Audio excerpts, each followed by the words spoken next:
வேர்வை வடிச்சி உழைக்கிற இனந்தா எனக்கு உறவாகும் என்றும் நேர்மை வழியில் நடக்கிற மனந்தா எனக்கு உயிராகும்.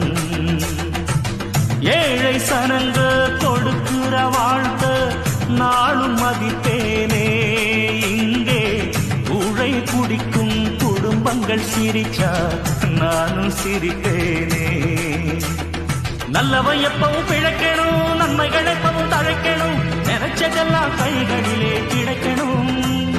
தொட்டது எப்பவும் துலங்கணும், தர்ம சத்தியம் விளங்கணும், விதைச்சதெல்லாம் பூமரமா முளைக்கணும். துணிந்து நின்றால் தடையேது, தோல்வி நமக்கு